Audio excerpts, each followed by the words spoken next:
एक समय की बात है,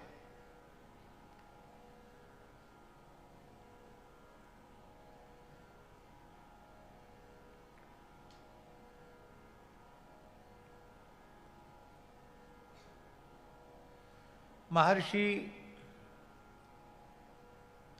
ऋभु वे बहुत कठोर तप कर रहे थे श्री यमुना जी के तट पर। उनके कठोर तप को देख करके देवराज इंद्र को भय हो गया। उनके तप से सूर्य चंद्र की प्रभा भी कम हो गई। इनको तप से कैसे विरत करें, इनका तेज बढ़ता ही चला जा रहा है। पूरे ब्रह्मांड को एक विलक्षण प्रकार की ऊष्मा पैदा कर रहा था इनका तप। तो ब्रह्मांड की व्यवस्था बनाना तो कर्तव्य है। देवराज इंद्र ने शंकर जी से प्रार्थना की, तो तप कम कैसे हो, तप में विघ्न कैसे हो। इनको गुस्सा आ जाए तो तप में विघ्न होगा। महर्षि कंदमूल फल लेने गए थे और शंकर जी को प्रार्थना करके देवताओं ने राजी कर लिया। शंकर जी आश्रम में पहुंचे और अपने तीसरे नेत्र को खोलकर उनके आश्रम को दग्ध कर दिया, जला दिया। शंकर जी तो आश्रम जला के चले आए। महर्षि आए अपने आश्रम में तो उनको बड़ी पीड़ा हुई कि इन वृक्षों को हमने पुत्रवत पालन पोषण किया था। कितना सुरम्य हमारा पवित्र आश्रम, और किस दुष्ट प्रकृति के व्यक्ति ने इसको जला दिया। अरे वृक्षों को लगाना तो पुण्य का काम, पूरे में आग लगा देना कितना बुरा काम। तो इतने दुखी हो गए महर्षि ऋभु, उन्होंने शाप दे दिया कि जिसने भी हमारे इस पवित्र तपोवन को जलाया है उसके शरीर में जलन पैदा हो जाए, वो जलता ही रहे। उनके यह कहते ही भगवान शंकर के शरीर में जलन पैदा होगी, दाह उत्पन्न हो गया, सारा शरीर जलने लग गया। इतनी गर्मी पैदा हो गई शंकर जी को कि गंगा जी की धारा और चंद्रमा भी उनको शीतलता न दे सका, हिमालय भी उनको शीतलता न दे सका। वह व्याकुल होकर पूरे ब्रह्मांड में दौड़ने लगे। हाय हाय, सारा शरीर जला जला जला। अब ये ब्राह्मणों के, ऋषियों के अपराध से ये स्थिति हुई है, अब ये कैसे दूर हो। तब एक ही बात आई कि जिसके शाप से, ताप से, संताप से कोई रक्षा न कर सके, उसकी रक्षा गाय कर सकती है। भगवान शिव ने गोलोक धाम में प्रवेश किया और सुरभि गाय की शरण ग्रहण की। गाय ने कहा, आओ तुम मेरे भीतर चल प्रविष्ट हो जाओ, वहां कोई जलन नहीं होगी। और भगवान शिव ने, गौ ने अपने मुख को फैलाया और शिवजी गाय के उदर में प्रविष्ट हो गए और वे ही नील वृषभ के रूप में अवतरित हुए। ये नील वृषभ नंदी वो शिवजी ही हैं।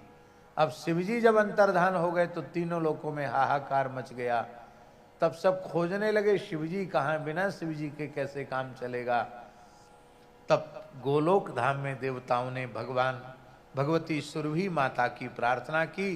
तब भगवती सुरभि माता ने नील वृषभ के रूप में भगवान शिव को प्रकट किया। एक कल्प की यह भी कथा है। ये नील वृषभ की कथा तो है, ये एक कल्प की यह भी कथा है कि भगवान शिव बद्रिकाश्रम चले गए नारायण भगवान की शरण में और उनसे प्रार्थना की कि प्रभु मेरा सारा शरीर जल रहा है, मेरी रक्षा करो।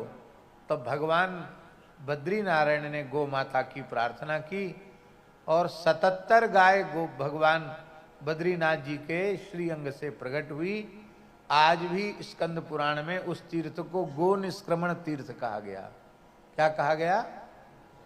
गो निष्क्रमण तीर्थ, जहां से बद्रीस नस्ल की गाय प्रकट भई हैं। हमने पाठ करते समय राघव जी को बताया था ना गो निष्क्रमण तीर्थ की महिमा। तो उन 77 गायों ने शिवजी के ऊपर खड़े होकर अपने थनों से दूध का अभिषेक किया, भगवान शंकर की जलन शांत हो गई। और वह श्रावण मास था, तब से शंकर जी को दुग्ध धारा से अभिषेक किया जाने लगे। पर आनंद जी हाथ उठाने से काम नहीं चलेगा, इस बात का प्रचार करना पड़ेगा। भगवान शिव की प्रसन्नता वेद लक्षणा भारतीय देसी गाय के दूध से अभिषेक करने पर ही होगी। ये पन्नियों का दूध, अमूल फमूल का दूध, जो डेयरियों वाला दूध है अथवा सिंथेटिक दूध है, इसको आप शिवजी को अभिषेक के रूप में अर्पित करोगे तो शिवजी के श्रीअंग में पीड़ा ही होगी, वो प्रसन्न नहीं होंगे। इसलिए गिरिराज जी को दूध चढ़ाना हो तो विशुद्ध भारतीय देसी गाय का प्रामाणिक दूध मिले तो चढ़ाओ, अन्यथा केवल जल चढ़ा दो, गिरिराज जी प्रसन्न हो जाएंगे। ऐसा दूध उपलब्ध ना हो तो केवल गंगा जल से अभिषेक कर दो, शिव जी प्रसन्न हो जाएंगे। लेकिन बाजार का सिंथेटिक दूध, पन्नियों वाला दूध नहीं चढ़ाना चाहिए। तो गो माताओं ने अभिषेक किया और शिव जी की जलन शांत हुई। वह पवित्र महीना श्रावण का था, इसलिए श्रावण में जो शंकर जी का दुग्धाभिषेक करता है उसकी समस्त कामनाएं पूर्ण हो जाती हैं और अभीष्ट की सिद्धि हो जाती है, जो चाहे सो प्राप्त हो जाता है। और गाय के धारोष्ण दुग्ध को छान करके उसमें मिश्री मिला करके और उस मिश्री युक्त दूध से यदि अभिषेक किया जाए तो उससे उत्तम मेधा की प्राप्ति होती। उत्तम मेधा, बहुत मेधावी, जो बच्चे कमजोर हैं बुद्धि के, धारणा शक्ति उनमें नहीं है, बार बार भूल जाते हैं, ऐसे बच्चों को यदि इस प्रकार के दुग्ध से भगवान शिव को दुग्ध चढ़ाया जाए तो बहुत मेधावी हो जाते हैं। यही भी प्रयोग है।